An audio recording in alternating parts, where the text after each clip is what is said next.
안녕하세요. 오늘 들려드릴 이야기는 정말 기가 막힌 며느리 때문에 인생이 바뀐 75세 할머니의 실화입니다. 점심이나 같이 드실래요? 집에 오세요. 며느리가 한 달 만에 연락을 했습니다. 할머니는 기뻐서 부랴부랴 준비를 했죠.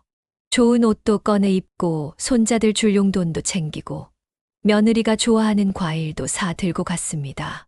그런데 아파트 앞에서 인터폰을 눌러도 대답이 없었어요. 여보세요? 나야 어머니야. 문 좀 열어줘. 어머니. 미안해요. 제가 갑자기 급한 일이 생겨가지고요. 오늘은 좀 힘들 것 같아요. 뭐? 그럼 언제? 나중에 연락드릴게요. 뚝. 전화가 끊어졌습니다. 할머니는 아파트 앞에서 30분을 더 기다렸어요. 그런데 혹시나 싶어서 문에다가 귀를 기울여 보니 안에서 TV 소리가 들렸습니다. 손자들이 뛰어다니며 웃는 소리도 들렸고요. 집에 있으면서 문도 안 열어주는 거야? 할머니의 가슴이 철렁 내려앉았습니다. 이런 적이 한두 번이 아니었거든요. 지난번에는 감기 걸려서 못 나가겠다고 하더니 나중에 이웃 아주머니한테 들어보니 그날 백화점에서 쇼핑하고 있었다고 하더라고요. 또 그 전에는 아이들이 아파서라고 했는데 전화해서 보니 가족끼리 놀이공원 간 사진이 올라와 있었습니다. 우리 할머니는 눈치가 없어서요. 맨날 오라고 하시네요. 며느리가 친구들한테 이런 말을 한다는 것도 우연히 알게 됐어요. 할머니와 같은 아파트에 사는 지인이 전해준 말이었습니다. 그날 할머니는 집에 돌아와서 하루 종일 울었습니다. 평생 자식들 위해 살아왔는데 이제 와서 이런 취급을 받아야 하나 싶어서요. 그런데 정말 기가 막힌 일은 그 다음 주에 일어났습니다. 할머니가 장을 보러 마트에 갔는데 우연히 며느리를 만났어요. 며느리는 친구들과 함께 카트 가득 장을 보고 있었습니다. 어머니, 여기서 뭐 하세요? 며느리가 깜짝 놀라며 물었어요. 마치 할머니가 이상한 곳에 나타난 것처럼 말이에요. 장 보러 왔지. 너는? 아, 저희는 친구들이랑 모임 준비하려고. 그런데 며느리 친구 중 하나가 이렇게 말했어요. 어머니시구나. 맨날 얘기 들었어요. 혼자 사시는 거 외로우시죠? 외롭긴 뭐가 외로워. 우리 며느리가 자주 와서. 할머니가 말하려는데 며느리가 급하게 끼어들었습니다. 어머니, 저희 급해서요.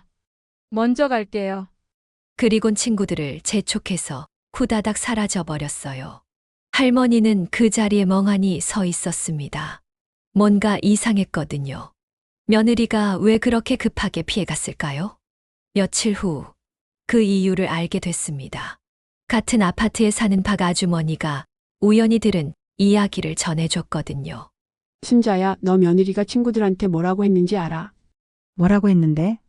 시어머니가 맨날 찾아와서 스트레스라고 핑계대고 안 만나고 있다고 했대. 그러면서 친구들한테 어떻게 피하는지 팁도 알려줬다더라.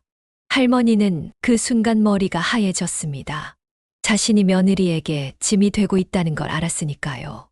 아니, 짐이 아니라 아예 피하고 싶은 존재였던 거죠. 그래서 요새 연락도 안 하고 만나자고도 안 하는구나. 할머니는 그날 밤 잠을 못 이뤘습니다. 머릿속에 온갖 생각이 다 들었어요. 내가 뭘 잘못했나? 너무 자주 연락했나? 아니면 내가 예민하게 구는 건가? 하지만 아무리 생각해봐도 할머니는 그렇게 부담스러운 시어머니가 아니었어요. 한 달에 한두 번 연락하고 가끔 반찬 갖다 주고 명절 때 용돈 챙겨주는 정도였거든요. 오히려 다른 할머니들보다 훨씬 조심스럽게 지내왔다고 생각했는데 말이에요. 그러던 어느 날 할머니에게 정말 큰 일이 생겼습니다. 새벽에 갑자기 가슴이 아프고 숨이 가빠왔어요. 혼자서는 도저히 어쩔 수 없을 정도였죠. 할머니는 떨리는 손으로 며느리에게 전화를 걸었습니다. 여보세요? 나야. 갑자기 가슴이 아파서 그런데 병원 좀 데려다 줄 수 있어? 어머니, 지금 새벽 3시예요. 그리고 저희 차도 고장 나서. 그럼 택시라도 같이 타고 가죠. 어머니, 119 부르시면 안 돼요. 응급실은 혼자 가셔도 되는데. 혼자 가기가 무서워서. 에휴, 알겠어요. 그럼 제가 택시 불러드릴게요. 결국 할머니는 혼자 응급실에 갔습니다. 다행히 큰 병은 아니었지만 스트레스성 흉통이었어요. 의사 선생님이 말했습니다. 혼자 사시면서 스트레스를 많이 받으시는 것 같네요. 가족분들과 자주 만나시는 게 좋겠어요. 할머니는 쓴웃음을 지었습니다. 가족들과 만나고 싶어도 만날 수 없는 처지였거든요. 병원에서 돌아온 후 할머니는 아들에게 전화를 걸었어요. 나야. 어젯밤에 응급실 갔다 왔어. 왜요? 어디 아프신데요? 가슴이 아파서. 혼자 가기 무서웠는데 내 와이프한테 전화했더니 택시 타고 가라더라. 엄마 새벽에 갑자기 그러시면 저희도 당황스럽죠. 그리고 요즘 애들도 아프고 해서 아들마저 며느리 편을 들었습니다. 할머니는 더 이상 말할 힘이 없었어요. 알겠다. 전화 끊어라. 엄마 그런 게 아니라 됐어. 그날부터 할머니는 결심했습니다. 더 이상 아들 가족에게 연락하지 않기로요. 내가 짐이 되는구나. 그럼 이제 혼자 살아야지. 하지만 며느리는 이상했어요. 할머니가 연락을 안 하니까 오히려 더 자주 연락하기 시작했거든요. 어머니 요즘 왜 연락 안 하세요? 뭔가 서운한 일 있으셨어요? 마치 자신은 아무 잘못이 없다는 듯이 말이에요. 할머니는 이제 며느리의 진짜 모습을 알았습니다. 겉으로는 좋은 며느리인 척하면서도 실제로는 시어머니를 귀찮아하는 사람이었던 거죠. 그런데 정말 마지막 일격이 있었습니다. 할머니의 칠순 생일이 다가왔어요. 평소 같으면 아들 가족이 와서 간단하게나마 생일상을 차려줬을 텐데 올해는 아무 연락이 없었습니다. 할머니는 혹시나 해서 며느리에게 먼저 연락했어요. 이번 주 토요일이 내 생일인데.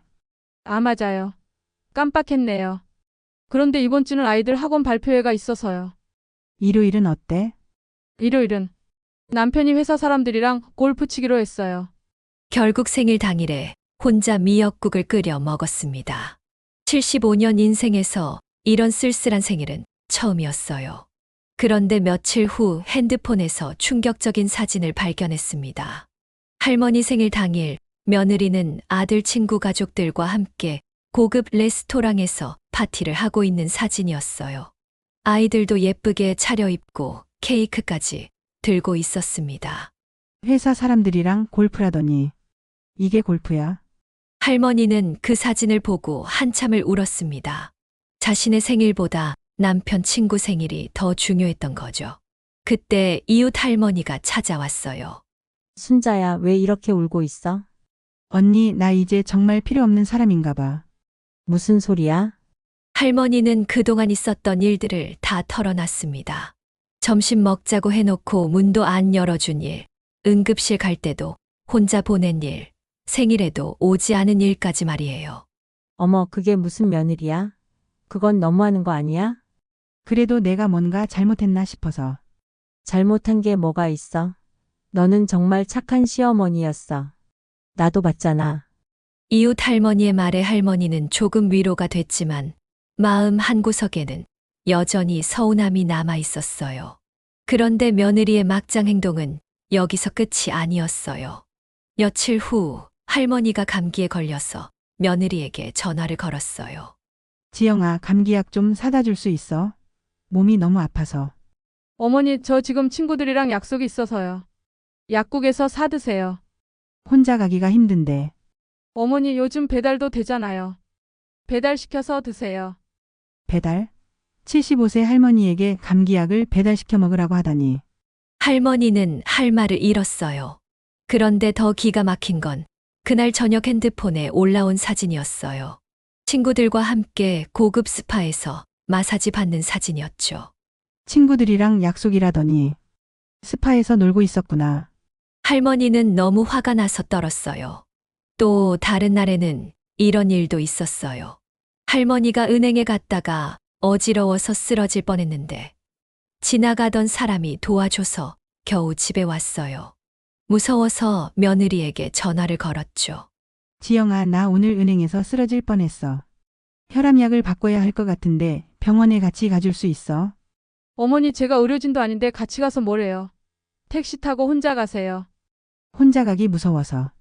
어머니, 저희도 요즘 바빠요. 아이들 학원비도 많이 나가고. 학원비 얘기가 나오자 할머니는 깨달았어요. 또 돈 얘기구나 싶어서요. 그럼 학원비 도움이 필요해? 아니에요. 그런 게 아니라. 어쨌든 병원은 혼자 가세요. 결국 할머니는 혼자 병원에 갔어요. 다행히 큰 문제는 없었지만 의사 선생님이 말했어요. 할머니 혼자 사시나 봐요? 이런 증상이 있을 때는 누군가 함께 오시는 게 좋은데. 할머니는 부끄러워서 대답할 수 없었어요. 그런데 정말 어이없는 일은 따로 있었어요. 할머니가 집에서 넘어져서 다리를 다쳤을 때였어요. 겨우 전화기까지 기어가서 며느리에게 전화를 걸었죠. 지영아, 나 넘어져서 다리를 다쳤어. 너무 아파서 일어날 수가 없어.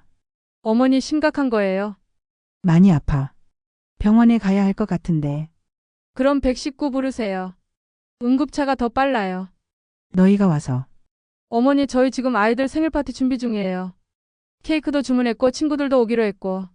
할머니는 말문이 막혔어요. 손자 생일 파티보다 자신이 우선순위가 낫다는 걸 깨달았거든요. 결국 119를 불러서 병원에 갔어요. 다행히 골절은 아니었지만 심한 타박상이었어요. 병원에서 돌아온 할머니는 며느리에게 문자를 보냈어요. 병원 다녀왔어. 큰 문제 없어. 며느리 답장은 이랬어요. 다행이네요. 그런데 어머니 119 부르시느라 돈 많이 나갔죠? 저희가 도와드릴게요. 도와준다더니 그 후로 한 달 동안 아무 연락이 없었어요. 또 어떤 때는 할머니가 외로워서 며느리에게 전화를 걸었는데 이런 일도 있었어요. 지영아, 오늘 비가 많이 오네. 혹시 시간 되면 잠깐 들러서 차라도 한잔 할까? 어머니 비 오는 날에 나가기 싫어요. 그리고 저 다이어트 중이라 차도 안 마셔요.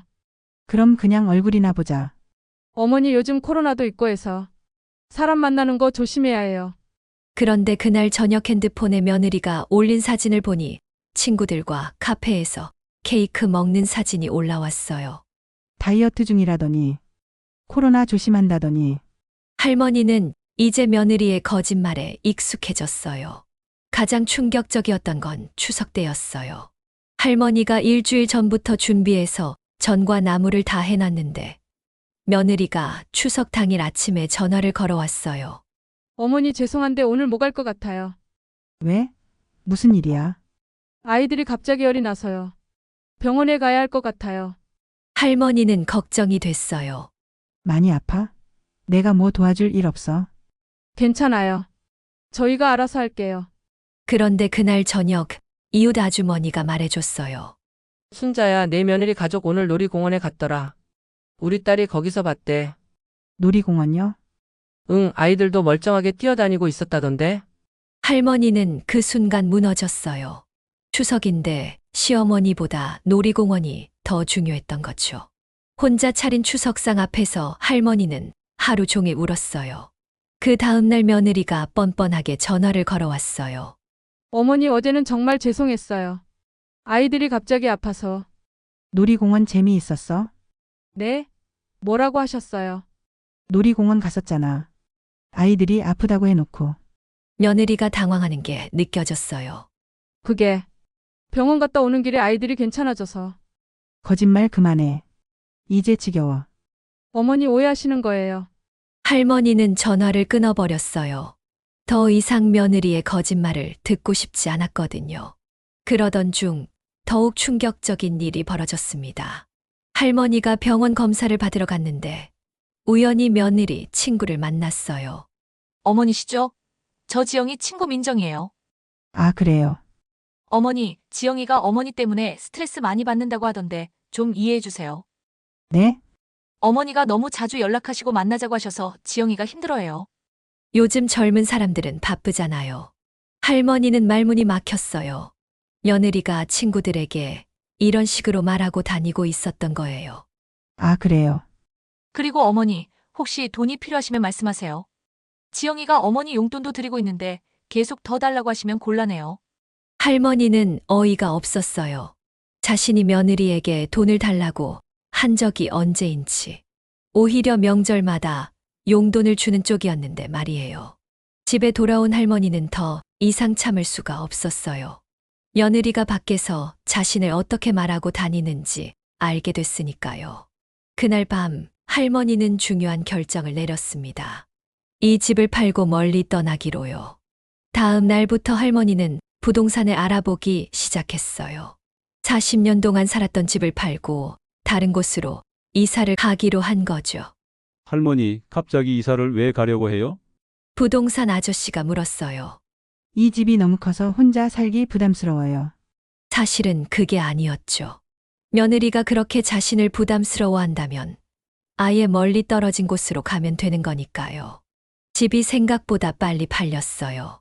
좋은 위치에 있던 집이라 일주일 만에 매수자가 나타났습니다. 이사 준비를 하는 동안에도 아들 가족에게서는 아무 연락이 없었어요. 할머니는 아무에게도 말하지 않고 조용히 짐을 쌌습니다. 그런데 이사 3일 전 갑자기 며느리에게서 전화가 왔어요. 어머니 요즘 어떻게 지내세요? 그냥 지내지. 그런데 어머니 이상한 소문을 들었는데 집을 파신다던데 설마 그런 건 아니죠? 할머니는 짧게 대답했어요. 맞아. 팔았어. 네? 진짜요? 왜 갑자기? 어디로 가시는데요? 너희가 알 필요 있어? 어머니 그게 무슨 말씀이세요? 너희는 나한테 관심도 없으면서 왜 갑자기 궁금해하는데? 며느리가 당황하는 게 느껴졌어요. 그게 아니라 집 한 돈은 어떻게 하실 거예요? 결국 이거였어요. 할머니가 어디로 가는지는 관심 없고 집 한 돈만 궁금했던 거죠.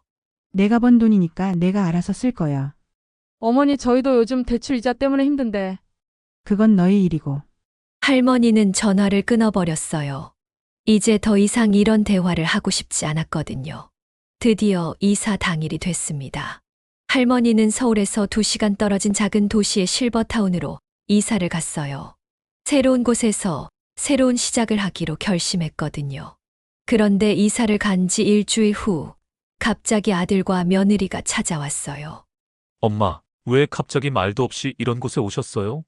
그러자 며느리가 화난 얼굴로 말했어요. 어머니 집 한 돈으로 저희 대출금 좀 도와주세요. 이자가 너무 많이 나와서. 왜 안 돼요? 어차피 어머니 돌아가시면 저희 거 될 텐데. 할머니는 며느리의 진짜 모습을 확실히 봤어요. 결국 돈 때문에 온 거였던 거죠. 어머니, 돈 달라고 하지 마. 너희가 나한테 한 행동들을 생각해봐. 그러고도 그런 말이 나와? 할머니는 단호하게 말했어요. 아들과 며느리는 할 말을 잃고 그냥 돌아갔어요. 아마 집 한 돈을 못 받아서 화가 났을 거예요. 그 후 한 달 동안 아들이 계속 전화를 걸어왔지만 할머니는 한 번도 받지 않았어요. 문자도 보내고 편지도 보냈지만 할머니는 읽지도 않았습니다. 순자 씨, 아들이 계속 연락하는데 괜찮아요. 실버타운에서 친해진 박영희 할머니가 걱정스럽게 물었어요. 괜찮아요. 이제 정말 끝났어요. 할머니는 담담했어요. 처음엔 마음이 아팠지만 이제는 오히려 홀가분했거든요. 실버타운에서의 생활은 정말 달랐어요. 아침에 일어나면 친구들과 함께 가벼운 운동을 하고 오후에는 서예나 원예 수업을 들었어요. 저녁에는 합창단 연습을 하면서 즐거운 시간을 보냈죠.